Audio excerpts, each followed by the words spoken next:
négative là, entre les virus adénorota qui les Escherichia coli. En fait, il y a certains types d'Escherichia coli qui sont plus diminués en proportion que d'autres. Vous avez regardé ça finalement si c'était global ou si c'était sur certaines populations? Les résultats que je vous présente là, c'est au niveau de la population globale des Escherichia coli. C'est vrai que je ne me suis pas intéressée encore à regarder réellement sur les différents phylogroupes, mais c'est vrai que c'est intéressant de regarder. Alors, ça va, et après j'ai. En fait, moi j'avais juste une question par rapport au choix des candidats. J'ai reçu, vous avez choisi le micro-choléra, le virus, et je crois que c'était Salmonella. Déjà, je voulais savoir le choix par rapport à la bactérie qui avait choisi Salmonella, parce que c'est celle-là qui est la plus toxique. Non, en fait, ce qu'on a fait, c'est 4 bactéries déjà qu'on a rajoutées dans votre sel.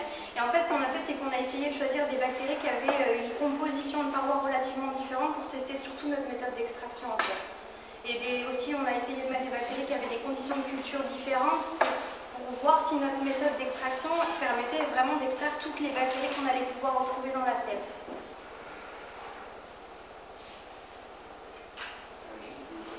Oui. En fait, dans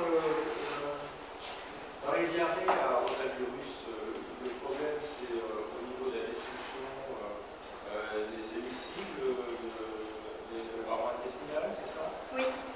Et moi je ne comprends pas bien alors quel est le rapport entre un processus biologique de réplication et de destruction de la paroi intestinale avec cette association bactérienne. Est-ce que vous avez des pistes?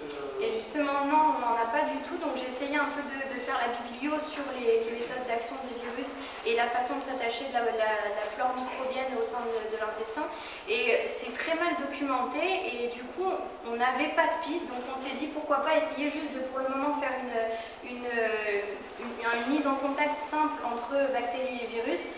Si on arrive à démontrer que c'est simplement le contact entre les deux qui a une incidence sur la réduction de la population bactérienne, ça sera bien.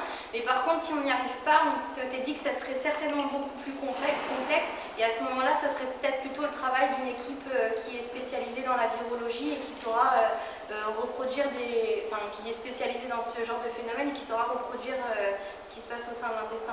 Nous, pour le moment, on voulait juste essayer d'imager les observations qu'on avait fait avec nos résultats.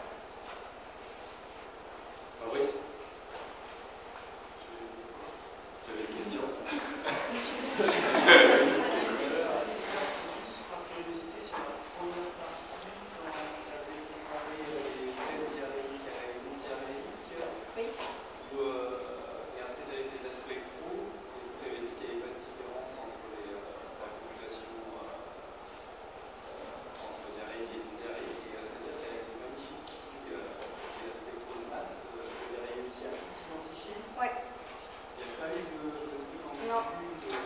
Les colonies que j'ai sorties, j'ai réussi à tout identifier avec des scores supérieurs à 1 9.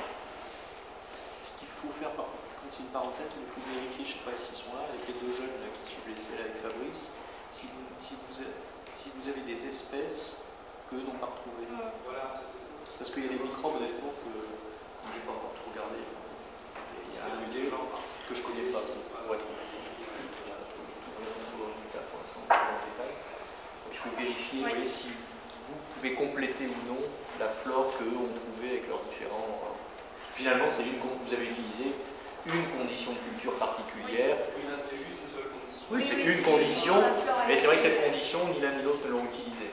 En connaissance, ils n'ont pas dilué à 10-10 pour regarder. Donc c'est une condition, j'en fais une de plus, et du coup, il faut que vous regardiez avec Mathieu et Jean-Christophe si dans le listing des bactéries que vous avez trouvées, est-ce qu'il y a des bactéries que vous avez trouvées avec cette condition de culture que eux n'auraient pas jusqu'à présent trouvées avec les très nombreuses conditions de culture qu'ils ont testées par ailleurs. C'est possible. Regardez, ça complèterait leur travail. D'autres questions? Bon, ben malgré ces deux présentations, bon appétit quand même pour ceux qui n'ont pas encore déjeuné.